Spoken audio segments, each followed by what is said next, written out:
오늘 하루 정리해야 할 이슈가 너무나 많습니다. 이분과 함께 열심히 달려보겠습니다. KTB 투자증권 영업부 이성웅 차장과 함께하겠습니다. 차장님 어서 오세요. 네, 안녕하십니까? 네, 어서 오십시오. 첫 번째 이슈, 우크라이나를 둘러싼 전쟁 리스크 한번 들여다보도록 하겠습니다. 네, 오늘 점심 무렵이었습니다. 각각의 속보들이 쏟아져 나오는데 정말 정신이 없었습니다. 11시 53분에 속보가 스타트가 되던데요. 푸틴 대통령이 우크라이나 내부 특별 군사작전을 선포하면서 속보들이 쏟아져 나오기 시작했습니다. 어떠한 외부 위협에도 우리 러시아는 즉각 대응을 할 것이다. 소련 붕괴 이후에 현대 러시아는 세계 최강자다. 뭐 이런 이야기들이 속보로 전해졌고요. 계속 봅니다. 이러면서 이제 각국의 반응들이 이제 쏟아져 나오고 있는데요. 푸틴 대통령의 이 말 한마디에 CNN은 또 이 관련해 이제 헤드라인을 걸면서 관련 그 속보를 계속 전하고 있었고요. 바이든 대통령은 이렇게 얘기를 합니다. 푸틴 대통령을 이제 지목하면서 가만히 있지 않겠다라는 이제 액션을 취하고 있는 거죠. 이 속보와 함께 다우 선물 지수는 급락을 하면서 진행이 되는 모습도 우리가 장중에 확인을 했습니다. 부당한 공격이고 동맹국가 우리는 단합해서 단호하게 대응을 할 것이고 지금 이 시각 현재도 G7 국가와 함께 어떻게 할 것인가를 논의하고 있다고 하죠. 러시아가 직면하게 될 결과에 대해서 오늘 밤 연설을 하겠다. 뭐 이런 이야기도 전해지고 있었습니다. 전쟁 공포에 금융시장은 그야말로 아수라장이 되어버렸습니다. 미국 10년물 금리가 1.9% 선이 붕괴가 됐고요. 브렌트유 선물은 장중한 때 $100를 돌파하기도 했습니다. 이 부분은 잠시 뒤에 또 상품시장 이야기 나누면서 조금 더 들어가 볼게요. 공포지수죠. S&P 500 빅스 선물은 9%나 뛰어오른 채 진행되고 미 선물은 2% 넘는 낙폭을 기록하면서 진행되고 있는 모습이 확인되었습니다. 이렇게 전쟁 관련한 이슈가 쏟아지고 있는 지금 우리 개인 투자자들은 일단 주식을 사들이고 있는 것을 선택을 하는데요. 사장님, 이런 시장에서 우리 개인 투자자들은 어떻게 대응을 하는 게 맞다고 보세요? 생각이 궁금합니다. 우선은 지금 뭐 시청자분도 그렇지만은 예상을 하고 그 종목을 어떤 매수하는 건 아니라고 생각이 되고 있어요. 네. 왜냐하면 아무도 어떻게 결과가 될지 모르거든요. 몰라요. 네. 맞아요.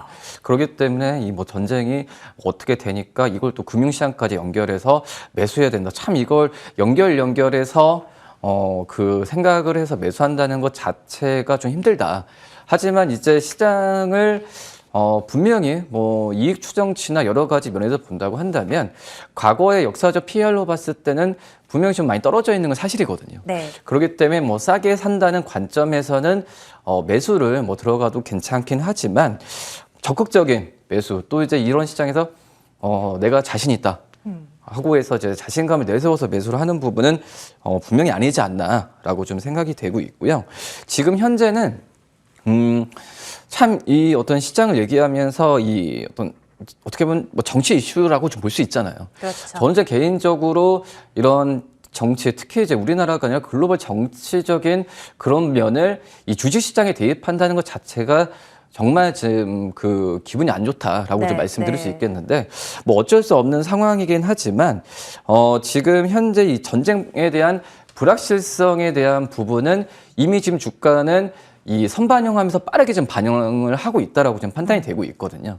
그렇기 때문에 지금 이런 이벤트가 좀 끝났을 때는 다시 한번 좀 반등 구간은 분명히 나오지 않을까라고 좀 생각이 되고 있고 굳이 이제 뭐 구체적 리스크를 말씀을 드리면은 키포인트는 이 러시아 어떻게 보면 푸틴 대통령의 그런 머릿속 그쪽에 있어서 어떤 그 금융시장 측면에서는 주목을 해야 된다라고 볼 수 있겠고요. 어떤 생각을 하고 있느냐에 따라서 뭐 유가도 그렇고 환율도 그렇고 다 전부 다 후속적으로 따라가는 부분이기 때문에 어떤 러시아 쪽에서의 그런 행동이나 이런 부분이 뭐 안타깝지만은 가장 크게 지금 우리나라 증시에도 영향을 미치지 않을까라고 좀 생각이 좀 되고 있습니다. 네. 하지만 머릿속을 어떻게 알겠어요? 사람의 속마음 어떻게 알겠어요? 맞아요. 네. 이제 오늘도 그렇고 지난주에도 갑작스럽게 속보가 전해져서 시장이 충격을 받았을 때도 그렇고 공통점은 그쪽 나라 시간으로는 새벽 한 5, 6시쯤 우리 시간으로는 한 점심 무렵이 되더라고요. 그래서 뭔가 새로운 속보가 전해지는 어떤 악재가 또 한 번 나타나게 된다면 우리 장족이 돌아갈 때 그냥 한 몸으로 그냥 충격을 받아버리는 뭐 이런 모습이 나타날까 봐 이런 것들이 조금 우려가 되는 것 같아요. 환율 이야기가 오늘 워낙 이렇게 시장이 흔들리다 보니까 원달러 이제 1,200원 돌파하기도 했고, 뭐 증권업계에서는 이거 자칫하다가 1,500원까지 간다, 넘는다, 이런 이야기까지 나오더라고요. 물론 지수를 예측하는 것만큼, 아니 그 이상 환율을 예측하는 건 어렵긴 합니다만, 뭐 어떤 생각을 좀 가지고 계신가요? 뭐 그럴 가능성도 있어요. 일단 열어놓고 일단 봐야 되는 다 건가요? 열어놓고 봐야 돼요. 가능성은 다 열어놓고 봐야 되는데 앵커님께서 서두에 말씀하셨듯이 개인분들은 산다고 그랬잖아요. 네, 네. 근데 좀 여기서 좀 주의해야 될 게 제가 1월 때, 그러니까 올해부터 이제 그 개인들이 사는 종목들을 좀 네. 보면은 어떤 걸 사던가요? 대부분 다 보면 성장주를 샀어요. 네이버, 뭐 카카오. 네. 지금 이제 올해부터 이 종목들에 대한 아시겠지만 네이버, 카카오 수익률이 반토막 수준이잖아요. 그렇죠. 예. 맞아요. 뭐 그렇기 때문에 이 시청자분들께서도 뭐 여러 가지 지금 상황, 뭐 주가 떨어지니까 매수한다고 하시지만은 이 종목을 어떻게 사냐가 굉장히 중요해요. 뭐 개인분들 같은 경우는 뭐 성장주 위주로 좀 매수세를 하면서 손해를 보고 있는 상황이고, 우리 좀 기관 같은 경우는 올해 1월 달부터 보면은 인버스를 많이 샀거든요. 네. 인버스, 그리고 뭐 KT, 그리고 뭐 이런 경기방어주, 뭐 농심, 뭐 이런 종목들을 샀는데, 기관들은 수익이 대부분 났어요. 상위 종목들을 보면은. 그리고 이제 외국인들 같은 경우는 매매 패턴이 올해 산 10개 가장 많이 산 종목 중에서 물론 삼성전자, SK하이닉스가 거의 제일 많지만 네. 수익 뭐 손해는 많이 났지만은 금융주주 위주로 많이 편입했거든요. 10개 종목 중에서 거의 뭐 3, 4개 정도가 금융주가 제일 많은데 수익이 나는 상황이기 때문에 네. 이거 지금 사는 건 좋으시지만 어떤 종목을 사냐가 굉장히 좀 중요한 것 같아요. 그러네요. 그렇기 때문에 지금 현재 성장주 위주로 매수 대응을 하는 것보다도 제가 본다고 하더라도 경기 방어주, 네. 뭐 통신, 그리고 어떻게 보면 엔터넷 최근에 좋죠. 엔터도 네. 좋고 뭐 이런 좀 경기 방어주 성격의 종목들을 들어가는 게 맞지 않나라고 좀 생각이 됩니다. 무조건 싸다고 다 좋은 건 아니에요, 지금. 이걸 정말 기억을 해둬야 되겠네요. 많이 밀려서 조금씩 사들이는 거 오케이. 그런데 무엇을 사느냐에 따라서 올 상반기가 지나갔을 때 수익률적인 측면에서는 정말 천차만별로 달라질 수 있다는 거 꼭 기억을 해둬야겠습니다. 다음 이슈로 한번 넘어가 볼까요? 저희 이제 우크라이나 관련한 이슈 계속 가져가는데요. 상품 시장에 대한 이야기에 좀 집중을 해볼까 합니다. 관련 속보들이 쏟아지는 가운데서 또 상품 시장도 요동쳐서 말이죠. 슈퍼 스파이크를 배제하지 말라라고 골드만삭스가 이야기를 하고 나섭니다. 원자재 값이 튀어오르는 것이 분명 나타날 거다라고 이제 골드만삭스는 내다보고 있는 건데요. 우크라이나 위기로 인해서 에너지 슈퍼 스파이크가 날 수도 있다. 지금 모든 조건이 갖춰져 있다. 특히 유가 같은 경우는 100달러가 지금 문제가 아니고 150달러가 넘어간다고 하더라도 놀라울 것이 없다라고 이야기를 합니다. 오늘 장중에 어떤 움직임 보였는지 한번 볼까요? 브렌트유 선물이 장중한 때 100달러를 넘어섰습니다. 그 관련 속보가 전해지자마자 로이터 통신에서 또 관련 헤드라인을 또 걸고 있었는데요. 장중한 때 브렌트유가 101달러를 넘어섰다라는 것이 이제 속보로 전해지기도 했었습니다. 차트를 한번 열어볼까요? 일단 먼저 천연가스입니다. 천연가스 요즘에 뭐 우크라이나 관련한 뭐 이슈 나타날 때마다 막 들썩이잖아요. 이건 오늘 하루 5분봉의 차트를 떼어서 지금 보여드리고 있는 건데요. 이렇게나 치솟는 이 속보가, 전쟁 리스크 관련 속보가 나왔을 때가 이 무렵입니다. 12시를 기점으로 해서 쭉 올라가는 모습 확인되고요. 브렌트유 선물 가격도 한번 볼게요. 역시나 마찬가지입니다. 12시를 기점으로 그러네요. 맞습니다. 앞서서 이제 브렌트유 101달러 선까지 터치를 했다라는 거 점검을 해드리고요. 금선물도 12시를 기점으로 해서 튀어 올라가는 그런 모습. 금, 알루미늄, 천연가스, 유가 모두 이렇게 들썩이는 모습이 나타나는데요. 우리 시장에서는 또 이와 맞물려서 움직이는 종목들이 꽤 있는 걸로 알고 있어서 사장님 뭐 관련한 섹터나 종목으로 눈을 그래도 단기적으로라도 돌리는 거 괜찮은 생각인 건지 이거 좀 봐주십시오. 네, 지금 이제 원자재 얘기가 계속 나오는데 어쩔 수 없는 게 러시아이기 때문에 네. 러시아 같은 경우에는 이 천연가스 세계 판매 지금 그 세계 생산 1위거든요.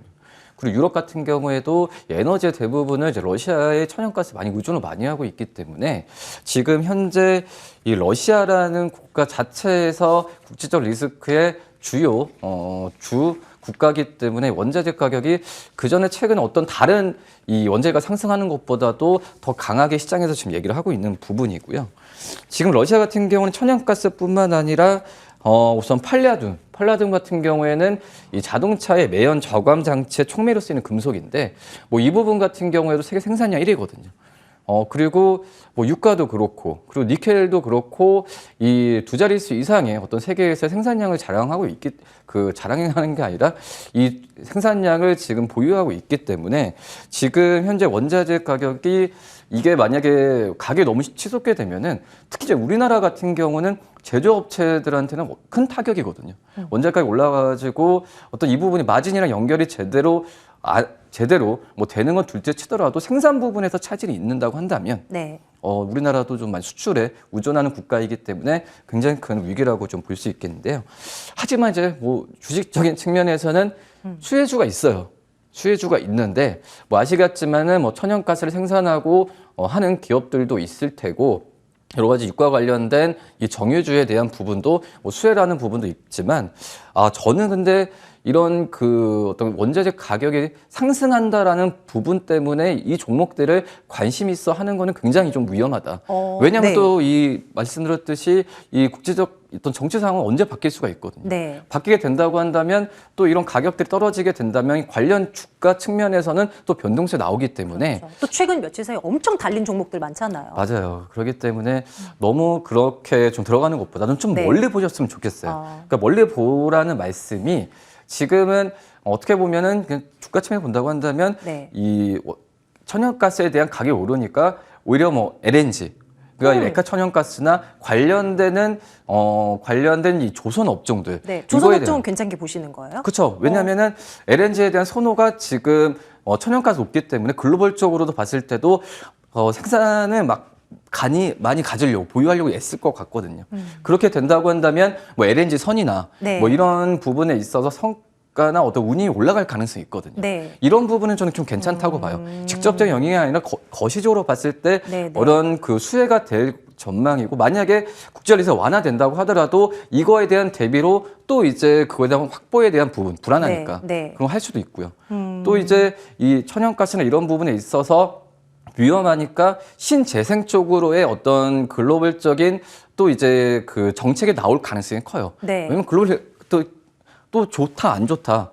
전쟁이 일어날 수 있다, 안 일어날 수 있다. 이런 부분이 있기 때문에 불안한 심리 때문에 어떤 신재생 에너지 쪽으로의 글로벌적인 나라들이 더 방향을 더 바꿀 가능성이 크거든요. 네. 그렇기 때문에 좀 거시적으로 본다고 한다면 이렇게 좀 접근해야 되지 않을까. 사실 말씀해주신 둘 모두 조선과 신재생 에너지 모두 어제 이런 막 속보들이 쏟아져 나오지 않은 어제 나름의 정상적인 시장에서 강했었던 섹터이잖아요. 네네. 그러면 뭐 오늘 조정이 나오고 추가적으로 또 조정이 나온다면 충분히 매력적으로 좀 봐야 된다? 뭐 이렇게 생각해도 될까요? 그죠. 어떻게 국제적 리스크가 좋게 끝나든 나쁘게 끝나든 이거에 대한 불안감을 분명히 전 세계가 인정했었거든요. 네. 그러면 이제 방향을 새로운 어떤 이거와 좀 별개로 대체 자원이나 이런 부분으로 방향을 틀 가능성이 정치에 나올 가능성이 크거든요. 그래서 멀리 보면서 이런 업종을 좀 접근하는 게 더 안정적이지 네, 네. 않을까 이렇게 봅니다. 혹여나 뭐 조선주 중에서는 혹시 보시는 종목이 있으신지 궁금해요.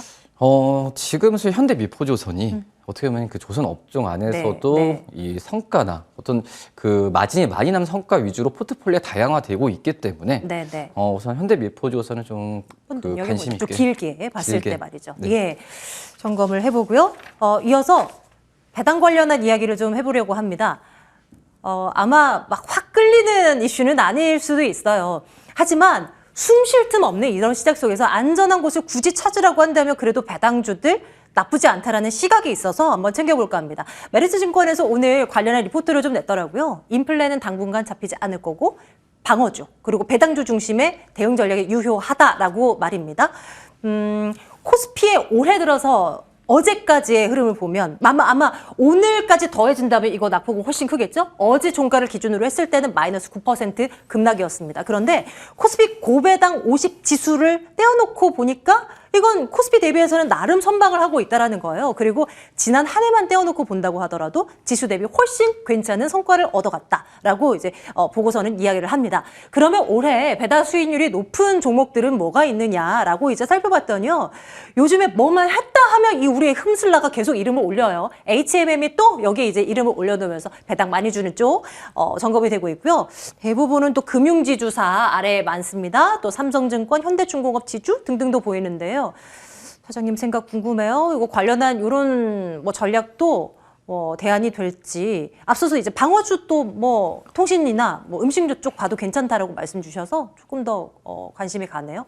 아이디어 주세요. 예, 뭐 간단히 말씀드리면은 이제 고배당 그 종목이라고 한다면은 시청자분들은 재미없다 이렇게 얘기하는데 네. 지금 현재 이 코스피 고배당 50 지수가 작년 같은 경우는 코스피가 상승폭이 3.6%였거든요. 네. 근데 이 500 지수 같은 경우는 작년에 33% 넘었어요. 와. 그러니까 한마디로 이제 배당주를 들어간다는 개념보다는 배당을 많이 주는 거는 그만큼 자기 자본 이익률이나 돈이 잘 번다는 얘기거든요. 그러니까 실적 측면도 그렇고 실적이 세니까 배당을 많이 준다는 측면에서는 배당주에 대한 접근이라기보다도 실적주에 접근한다는 개념을 좀 생각하시면 되지 않을까. 네. 근데 여기 저는 뭐 경기 방어주로 접근해야 된다 이 부분보다도 그 배당을 많이 주는 기업은 전망도 좋고 실적에 대한 자신감이 있는 기업들이거든요. 그러니까 그런 기업들에 대한 부분으로 접근한다고 하시면 좀 편하게 접근하지 않으실까라고 좀 판단이 좀 되고 있고, 지금 현재 불확실성에 대한 부분에 있어서는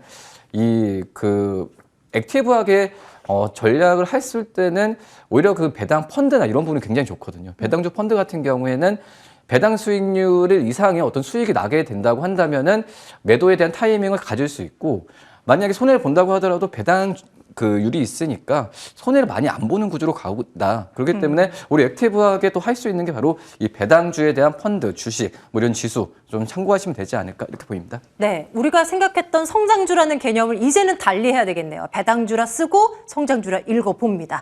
KTB 투자증권 영업부 이성훈 차장과 함께 말씀 나눴습니다. 사장님 고맙습니다. 네, 감사합니다.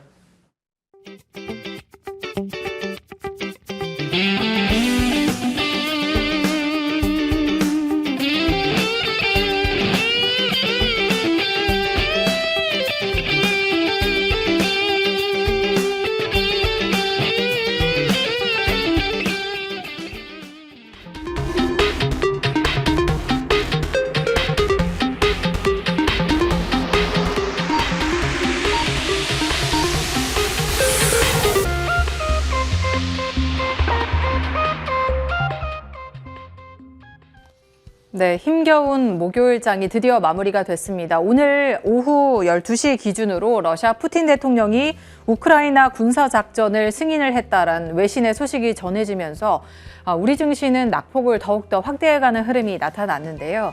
일단 마감 지수부터 함께 확인해 보시죠. 먼저 코스피가 2.6%의 하락으로 2648선까지 내려와 있습니다. 코스닥도 막판 낙폭을 더욱더 키워가는 흐름이 나타나면서 3% 넘게 빠졌는데요.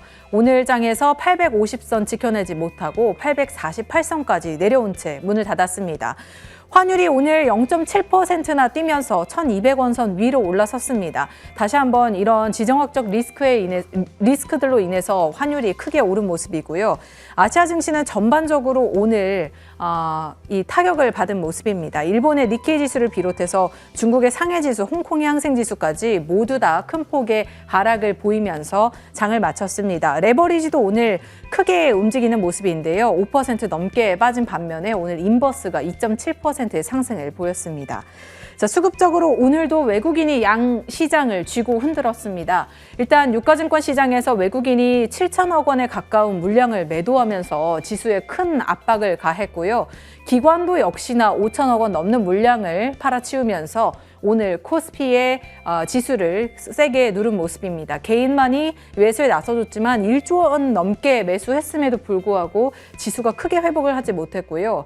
마찬가지로 코스닥 쪽에서도 외국인과 기관이 동반 매도하면서 오늘 지수의 하락을 이끌었고 개인만이 이 물량을 받아가는 모습이었지만 힘이 부족했습니다. 자, 다음으로 코스피 시가총액 상위 종목들 함께 볼까요? 일단 상승한 종목이 없네요. 네.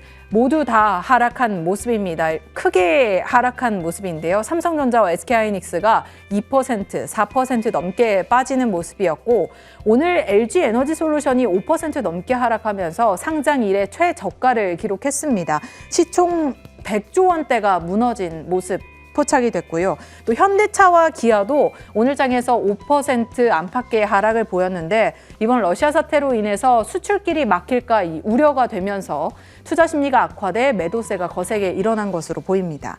코스닥 시총 상위 종목들의 흐름도 다소 암울했는데요. 오늘 대부분이 거의 다 하락을 했습니다. 셀트리온 3인방 일제히 하락했고 에코프로비움이나 LNF 등 2차 전지 대장주들도 오늘 5% 안팎의 하락을 보이면서 큰 폭의 하락을 연출했습니다.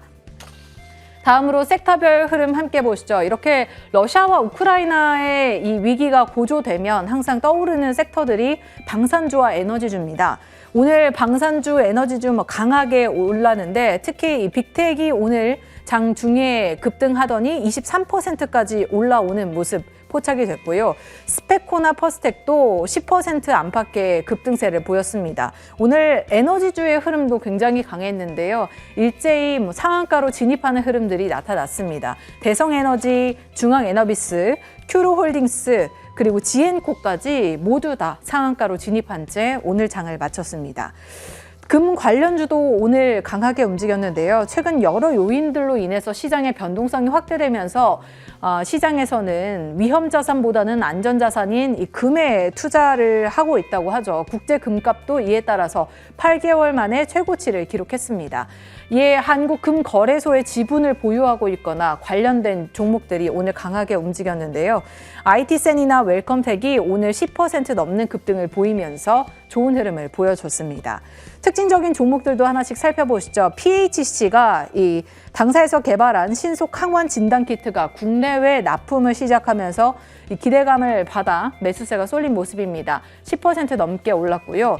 반면에 NC소프트는 오늘 장에서 전반적으로 게임주들이 하락세를 보이면서 함께 좀 내리는 모습이 연출됐습니다. 오늘 3% 넘게 빠지면서 45만 원 선 지켜내지 못하고 내려온 상황인데요. 52주 신저가를 기록하면서 시총 10조 원대를 지켜내지 못하고 하회하는 흐름이 나타났습니다.